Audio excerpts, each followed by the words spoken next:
నమో నారాయణాయ. మహిళా లోకానికి స్వాగతం. అందరికీ నమస్కారం అండి.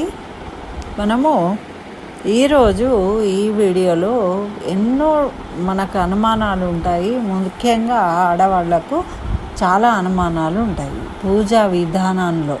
ఎందుకు అనంటే భక్తితో మనం చేసేది పొరపాటు జరిగితే మనకేం ప్రమాదం జరుగుతుందో అని ఎప్పుడు కూడా దాని గురించి ఆరాటపడుతూ ఉంటాం అన్నమాట తెలుసుకోవడానికి.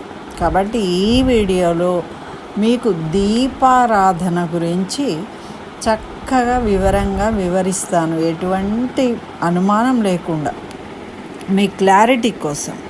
అంటే మనకు దీపారాధనలో ఎన్ని ఒత్తులు వేయాలి, ఏ నూనె వేయాలి, దీపం ఎలా పెట్టాలి, ఏ సైడ్కి పెట్టుకోవాలి, ఎలా వెలిగించుకోవాలి, ఎన్నో అనుమానాలు ఉంటాయండి. ఆ అనుమానాలకు ఇవాళ నేను మొత్తం మీకు క్లారిటీ ఇవ్వదలుచుకున్నాను. అందుకే వీడియో చేస్తున్నాను. మొత్తం చూడండి, నచ్చితే లైక్ చేయండి, షేర్ చేయండి. ఇంకా నా ఛానల్ సబ్స్క్రైబ్ చేయకుండా సబ్స్క్రైబ్ చేయండి. అయితే నేను షార్ట్లోనే చేద్దాం అనుకున్నా, కానీ ఇది అంత ఈజీగా చెప్పే విషయం కాదు కాబట్టి వీడియో చేయాల్సి వస్తుంది. వీడియోలు చేస్తే చూసేవాళ్ళు కొంచెము చూడడానికి ఇబ్బంది పడుతూ ఉన్నారు. కానీ విషయం తెలవాలి అన్నప్పుడు తప్పకుండా చూడాలండి. తప్పకుండా చూడండి. మీకు ఇంకెవరికైనా అనుమానాలు ఉన్నా కూడా మీకు అనుమాన నివృత్తి కావాలి ఈ వీడియో చూడడం వల్ల. అయితే మరి మనకు దీపాన్ని ఆరాధించడమే దీపారాధన. మనకు ఎటువంటి వాళ్ళైనా సరే ఇంట్లో ఒక ఫోటో ఉంటే దాని ముందు ఒక దీపం వెలిగించి నమస్కరించుకుంటారు, పసుపు కుంకుమ వేసుకొని. అది పూజ. అంటే మనము దీపాన్ని వెలిగించడమే పూజించడం భగవంతుణ్ణి. ఎందుకు అంటే మనకు అజ్ఞానాంధకారాన్ని తొలగించేది మన జ్యోతి. ఆ జ్యోతినిచ్చేది దీపం. మరి ఈ దీపం వెలిగించే ముందు మనము ఒక శ్లోకాన్ని కూడా చదువుకుంటూ ఉంటాము. ఆ తర్వాత ఆ దీపం వెలిగించినప్పుడు దాన్ని కొన్ని నియమాలు పాటించాల్సిన అవసరం ఉంది. అవి ఏంటి ఇప్పుడు మనం తెలుసుకుందాం చక్కగా ఈ వీడియోలో. అయితే మొట్టమొదట మన ఇంట్లో ఎన్ని దేవుళ్ళను ఉండని ఏమని ఉండని పూజ అనగానే ఫస్ట్ మనం వెలిగిస్తాము దీపాన్ని. అక్కడ ఏదో కాస్త శుభ్రం చేసుకుంటాము, తర్వాత దీపాన్ని వెలిగిస్తాం. ఈ దీపాన్ని వెలిగించడానికి ఫస్ట్ మనకు కావాల్సింది ఒక ప్రమిద. అది మట్టి ప్రమిద కావచ్చు, లేకుంటే ఇత్తడివి కుందులు కావచ్చు, ఏవైనా కావచ్చు. అయితే మట్టి ప్రమిద కావచ్చు. మట్టి ప్రమిద అయినా మనం ఏం చేయాలంటే మట్టి ప్రమిదను కొన్ని రోజులు వాడతారు ఆ ప్రమిదలో నూనె వేస్తూ. అలాంటప్పుడు మట్టి ప్రమిదలు దాదాపు ఎవరు పెట్టరు అనుకోండి ఇళ్ళల్లో. కానీ ఎవరైనా అట్లా ఒకవేళ మట్టి ప్రమిదను కనుక పెట్టేది ఉంటే దాంట్లో వత్తులు చేంజ్ చేసుకోవాలి. ఇవాళ పెట్టిన వత్తి రేపు కాలకుండా ఉంటే మళ్ళీ దాన్నే వెలిగించకూడదు, అది తప్పు, అలా చేయకూడదు. ఇంకోటి రెండవది, మరి ఏదైనా సరే ప్రమిద కావచ్చు, ఇత్తడి కుందు కావచ్చు, ఏదైనా సరే మనము దాని కింద ఒక ఆసనాన్ని ఉంచాలి. ఒక ఆకు కానీ, ఒక ప్లేట్ కానీ, ఇంకో ప్రమిద కానీ ఉంచాలి. మరి ఒకవేళ ఇత్తడిది అయితే దాని కింద ఒక ఇత్తడి పళ్ళెం ప్లేట్ చిన్నది వేసి దాంట్లో ఈ కుందును పెట్టాల్సి ఉంటుంది. అయితే మరి ఎన్ని దీపాలు పెట్టుకోవాలి? మనం 2 దీపాలు పెట్టుకున్నాం అనుకోండి, అటొకటి ఇటొకటి పెడతాం. కానీ ఒకటే దీపం వెలిగించినట్టయితే ఎప్పుడైనా సరే మనము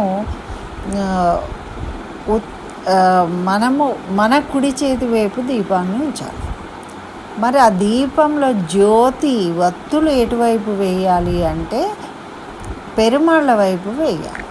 పెరుమాళ్ళ వైపు ఉండొచ్చు, లేకుంటే ఉత్తరం దిక్కు ఉండొచ్చు, తూర్పు దిక్కు, ఉత్తరం దిక్కు ఉండొచ్చు. ఇక తప్పని పరిస్థితి అయి మనకు ప్లేస్ లేక ఎప్పుడు కూడా పెరుమాళ్ళు ఎటు సైడ్ ఉన్నా సరే పెరుమాళ్ళ సైడే ఉండాలి మనం. అయితే పెరుమాళ్ళకు ఎదురుగుండా ఉండాలి, లేదు అంటే పక్కకు, అంటే ఉత్తరం దిక్కు అవుతుంది. ఆ విధంగా ఉండేటట్టు చూసుకోవాలి వత్తులను వేసినప్పుడు. మరి వత్తులు 2 వత్తులు కలిపి ఒకటే వత్తిగా వేయాలండి. తర్వాత దాంట్లో నూనె ముందు వేసిన తర్వాతనే వత్తిని వేయాలి. మనం ముందే వత్తులు వేసి తర్వాత నూనెని ఎప్పుడు కూడా వేయకూడదు. ఖాళీ మాణిక్యంలో ఎప్పుడు కూడా మనము వత్తిని వేయకూడదు, చాలా తప్పు అది. అయితే ఈ విధంగా ముందు ఇత్తడి కుందులు అనుకోండి, వాటిని రోజు శుభ్రం చేసుకోవాలి. మట్టి అంటే మనం రోజు శుభ్రం చేయలేం వాటిని, కాబట్టి అలా వాడుకుంటాం. కొన్ని రోజులు బాగా మసివారిపోయినాక దాన్ని తొలగించేసి ఇంకో కొత్త కుందు పెట్టుకుంటాం.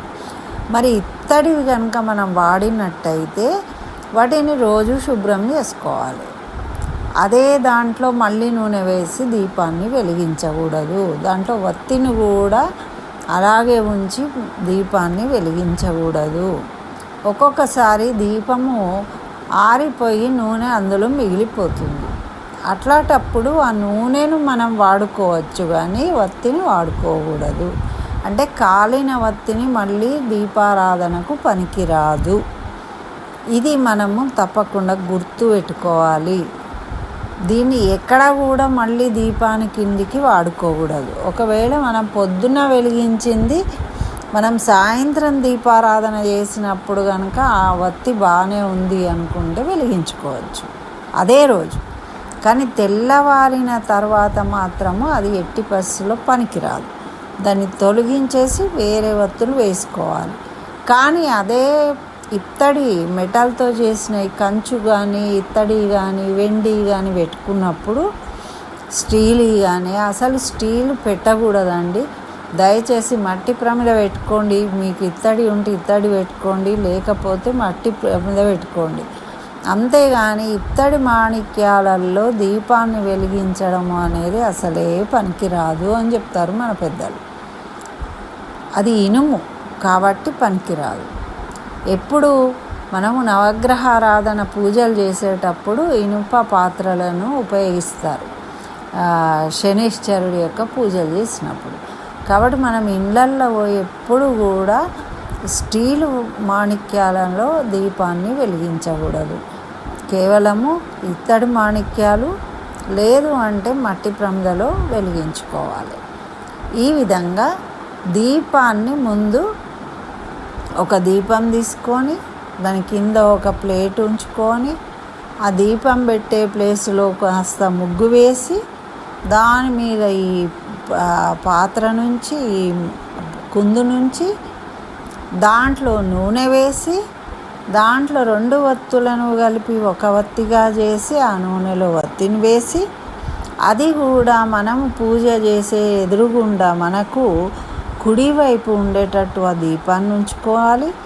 మరి దాంట్లో ఏం నూనె వేయాలి అంటే మామూలుగా ఆవు నెయ్యితోనే దీపం వెలిగించడం అనేది ఉత్తమము, పరమాత్ముడికి చాలా ప్రీతికరం. కాబట్టి అవసరం చేయగలిగే శక్తి తెచ్చుకునే శక్తి ఉన్నవాళ్ళు ఆవు నెయ్యితోనే వెలిగించండి. లేదు మరి నువ్వుల నూనెతోని దీపారాధన చేయాలి. ఆ దీపారాధన కూడా మనం ఎంతసేపు పూజ చేసుకుంటామో అంతసేపు ఉండేటట్టు నిలిచి ఉండేటట్టు మనం నూనె వేసుకోవాలి అందులో. అంటే మనం చేసే పూజ మధ్యలోనే దీపము కొండెక్కేటట్టు ఉండకూడదన్నమాట. మనం ఎంతసేపు చేసుకోగలుగుతామో అంటే ఆరగింపు చేసే వరకు పూజ అంటాం.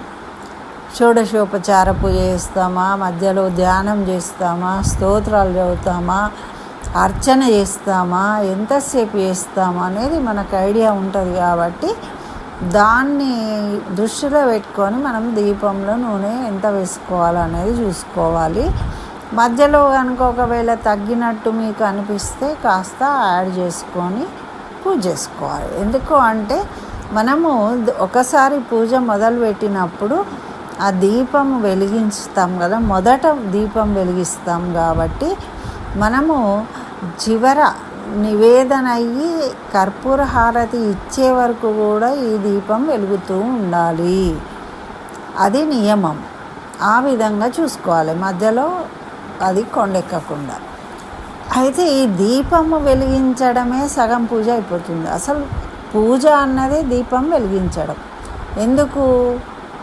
జ్ఞానజ్యోతి దీపం ఏంటి? మనకు పరబ్రహ్మ స్వరూపం. అందుకే మనం ఈ శ్లోకాన్ని చదువుకోవాలి రోజు. దీపం జ్యోతి పరబ్రహ్మ దీపం సర్వతమోపహ అంటారు.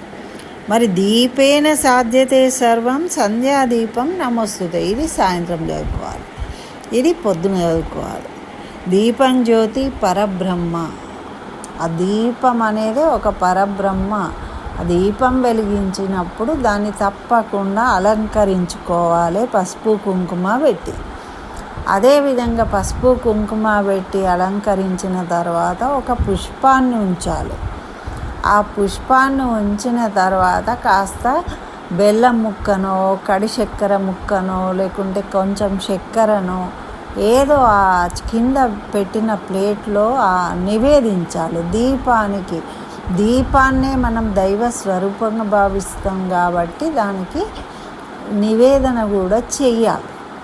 చేసిన తర్వాత దానికి నమస్కరించుకోవాలి. ఒక అగరబత్తిని వెలిగించి దాంతో ధూపం వేయాలి. ఆ దీపమే మనము భగవత్ స్వరూపంగా పూజిస్తూ ఉన్నాం అన్నమాట. అందుకే దీన్ని దీపారాధన, ఆరాధన చేయడము. పెరుమాళ్ళకు ఆరాధన ఎలా చేస్తామో మనం వెలిగించిన దీపానికి ఆరాధన చేయడం. ఈ దీపారాధనతోనే మనం సగం పూజ అయిపోతుందండి. మామూలుగా చిన్న చిన్న ఇళ్ళల్లో అన్ని కులాల వాళ్ళు పూజలు చేయరు. కేవలం దీపం వెలిగించుకుంటారు. ఆ దీపం వెలిగించుకోవడంలో ఇవన్నీ మనం పాటించాలి. పాటిస్తేనే మరి అది పూజ అవుతుందన్నమాట. ఈ దీపం అనేది చాలా ముఖ్యమైనది. ఒకవేళ మనకు టైం లేదండి, ఉద్యోగస్తులము, వెళ్ళిపోతున్నాము, మన రోజు పటాలన్నీ తుడిచి శుభ్రం చేసి అభిషేకం చేసే అంత సమయం ఉండదు. కేవలం దీపారాధన చేస్తాము. చేసినప్పుడు ఆ దీపానికే మనము పుష్పాలతోని పసుపు కుంకుమను, తర్వాత చక్కెర ఆరగింపు చేయడము, తర్వాత అగరబత్తి ధూపాన్ని ఇవ్వడం, ఇవన్నీ జరుగుతాయి. కాబట్టి పరబ్రహ్మకు, ఆ దేవాది దేవుడికి మనము పూజ చేసుకున్నట్టే అవుతుంది. మనకు ఇంకా వీలుంటే చక్కగా మిగతా పటాలు అన్నీ శుభ్రం చేసుకొని పుష్పాలు దండలు గుచ్చి అన్నీ వేసి చేసుకోవచ్చు. కానీ మనకు వసతి కానప్పుడు కనీసము దీపారాధన సక్రమంగా చేయడం వల్ల మనం పూజ చేసిన వాళ్ళం అవుతాం అన్నమాట. ఇవన్నీ కూడా దీపారాధనలో రోజు మనం పాటించాలి. చెప్పడానికి ఇవన్నీ ఇంత పెద్దగా కనిపిస్తాయండి. మనం రోజు చేస్తూ ఉంటే అలవాటు అయిపోతుంది కాబట్టి చాలా సింపుల్గా ఉంటుంది. కాకపోతే దీపారాధన అనేది మనకు చాలా ముఖ్యము. మనం ఏ కార్యక్రమం చేసినా ముందు దీపారాధన చేస్తాం. ఎందుకు అంటే అజ్ఞానాన్ని తొలగించే జ్ఞాన జ్యోతి. అది జ్యోతి స్వరూపుడు భగవంతుడు కాబట్టి మనము ఆ విధంగా చేయాలి. మళ్ళీ సాయంత్రం వెలిగించినప్పుడు మనం దీపలక్ష్మి అంటాం. దాన్ని దీపలక్ష్మి నమోస్తుతే అంటాం. శుభం భవతు కళ్యాణి ఆరోగ్యం ధన సంపదం మమ శత్రు వినాశనం దీపం జ్యోతి దీపం లక్ష్మి నమోస్తుతే అని మనం నమస్కరించుకుంటాం. ఆ దీపానికి నమస్కరించుకున్న తర్వాతనే మనము ఉదయం అయినా సరే కలశారాధన చేస్తాము. కలశారాధన చేసిన తర్వాత అప్పుడు పటాలకు విగ్రహాలకు అభిషేకం చేస్తామా, లేకుంటే కేవలం తుడిచి బొట్లు పెట్టుకుంటామా, ఏం చేస్తామా అనేది మనం తర్వాత చేస్తాం. అర్చన చేస్తామా, కుంకుమ పూజ చేస్తామా, ఏది చేసినా ముందు మొదట దీపారాధనను సక్రమంగా చేసుకోవాలి. ఈ విధంగా చేసుకొని ఈ శ్లోకాన్ని, దీపాన్ని వెలిగించి నమస్కరించుకునేటప్పుడు ఈ శ్లోకాన్ని చదువుకోవాలి. దీపం జ్యోతి పరబ్రహ్మ దీపం సర్వతమోపహ అనేది తప్పకుండా మనం చదువుకోవాలి. ఆ జ్యోతి స్వరూపుడికి పూజ అయిపోయింది. ఇక మీ అవకాశాన్ని బట్టి మిగతా పూజలన్నీ చేసుకోవాలి. అయితే ఈ దీపాలు 2 పెట్టుకోవాలా 3 పెట్టుకోవాలా అంటే ఎప్పుడు కూడా 3 పెట్టవద్దండి, 2 పెట్టుకోవాలి.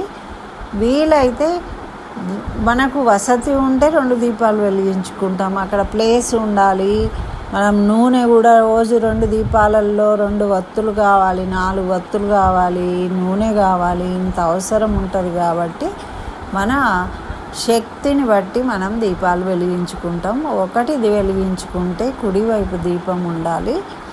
తర్వాత దాంట్లో ఈ చెప్పిన నియమాలన్నీ పాటిస్తూ చక్కగా ఆ దీపారాధనను మనస్ఫూర్తిగా చక్కగా భగవత్ స్వరూపంగా భావించి మనం ఎప్పుడైతే చేస్తామో అప్పుడు ఆ భగవంతుడు చక్కగా మనల్ని అనుగ్రహిస్తాడు. మిగతా అన్ని తర్వాత మీ అవకాశాన్ని బట్టి చేసుకోండి. ఇదండి దీపారాధన చేసే విధానము. దీపారాధనలో మనకు ప్రత్యేకంగా అంటే శుక్రవారము, శనివారము, ఏకాదశి ఇలా కొన్ని మంచి తిథులు వస్తూ ఉంటాయి. అలా వచ్చినప్పుడు తప్పకుండా మనం నెయ్యి దీపం వెలిగించాలి. ఆ పద్ధతి అలవాటు చేసుకోవాలి. మామూలుగా రోజు నువ్వుల నూనె వాడినా కనీసము మనం ఒక పొద్దున్న రోజు అటువంటి పర్వదినాలలో నెయ్యి దీపాన్ని వెలిగించడం అనేది చాలా ముఖ్యమండి.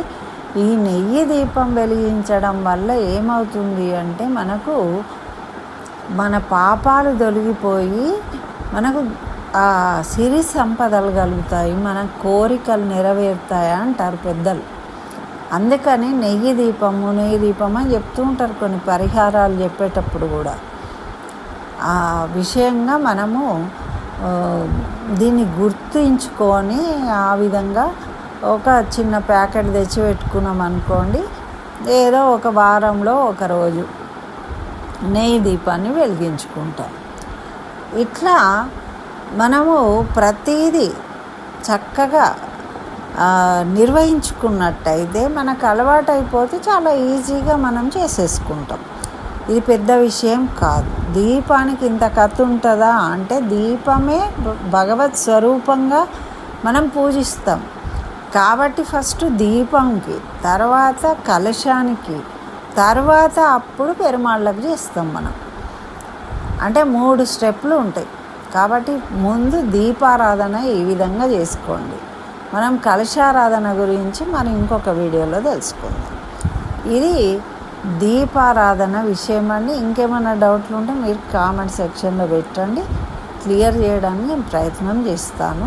నచ్చితే లైక్ చేయండి, షేర్ చేయండి. ఇంకా నా ఛానల్ సబ్స్క్రైబ్ చేయకుండా తప్పకుండా సబ్స్క్రైబ్ చేయండి. Thank you for watching. స్వస్తి. జై శ్రీమన్నారాయణ.